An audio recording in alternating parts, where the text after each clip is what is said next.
Yo. Michael, you are live on the Next News Network, and I've got my phone up to the microphone. We are streaming live on Facebook for the first time, and if you go and check out the chat room, you are going to see so many voices of Cambodia. The people watching from all over the world are just flooding into the chat room. It is amazing to witness, Michael. Do you have any message for anybody real quick before we jump to our next segment?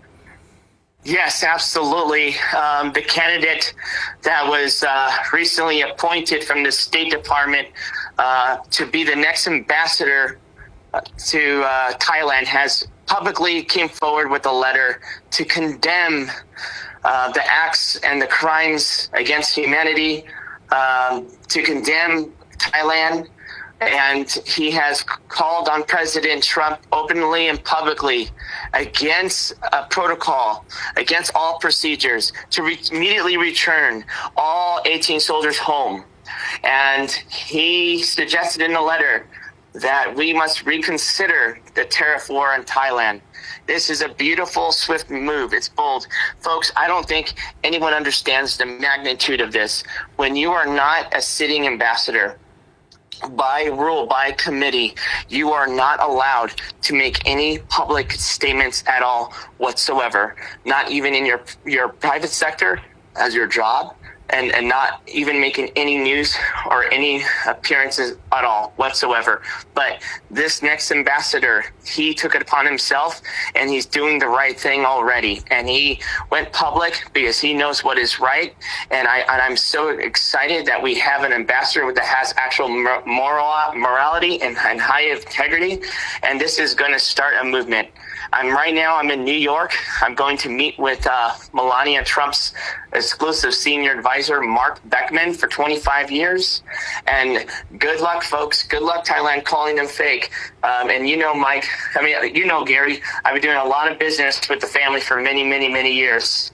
And they're all very not happy. And I'm going to show them the footage. I'm going to make sure that we don't just have a phone conversation, but we're going to have a nice long talk over dinner about exactly what Thailand has done and what they're continuing to do.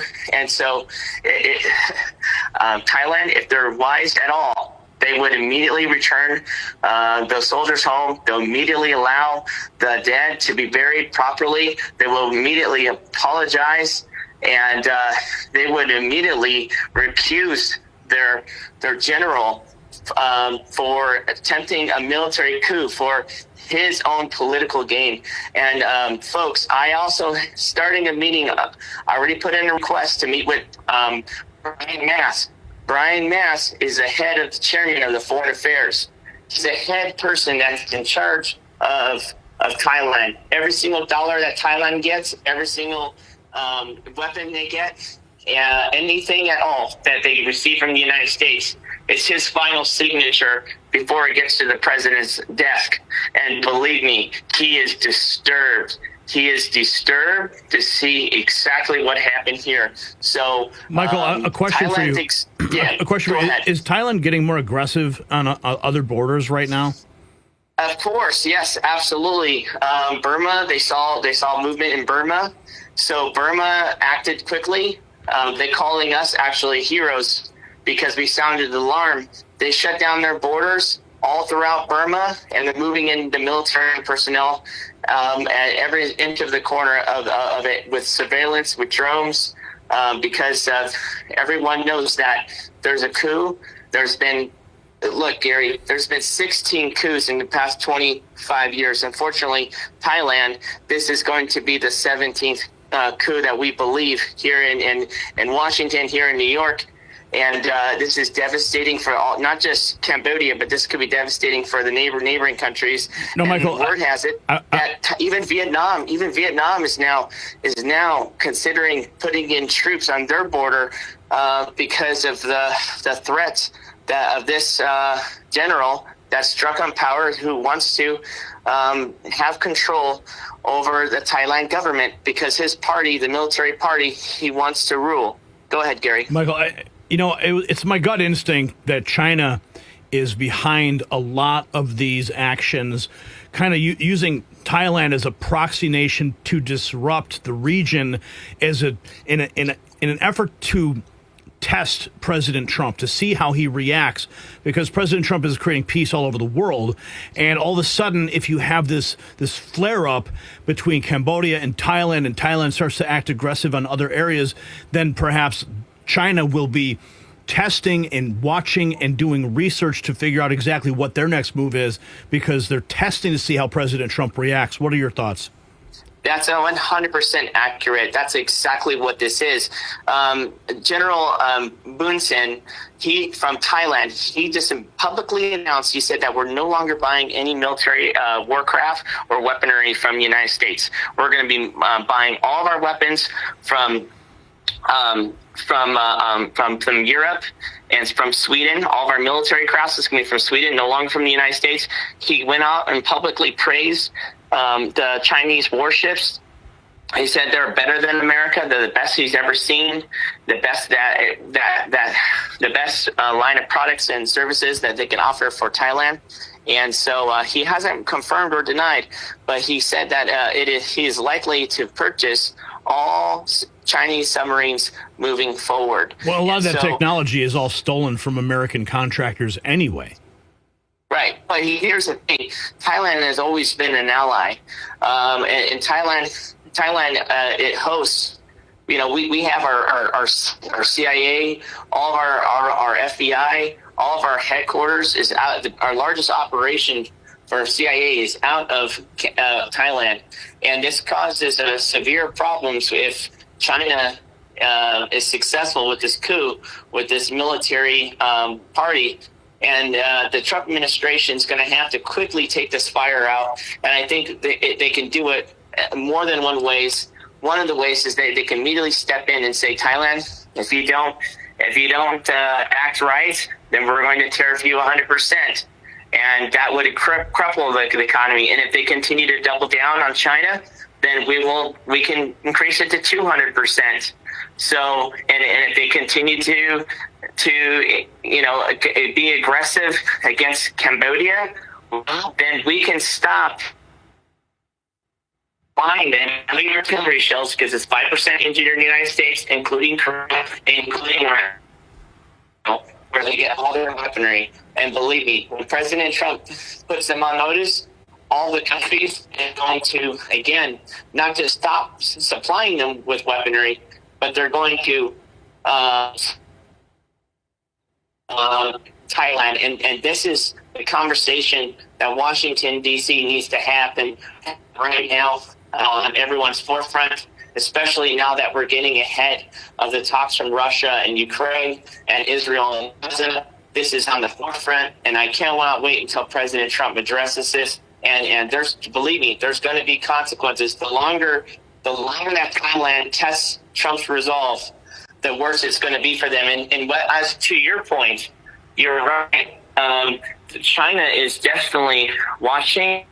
China is testing Trump's resolve, because if we're slow to respond to this crisis, then that means we're going to be slow to respond to Taiwan. If there's a war that breaks out in the Southeast Asians and we can no longer rely on our number one ally out of all the Southeast Asian countries and Thailand as a military base to counter and to protect Taiwan, if this relationship falls apart, then Taiwan will, in fact, I guarantee, will be invaded within a year.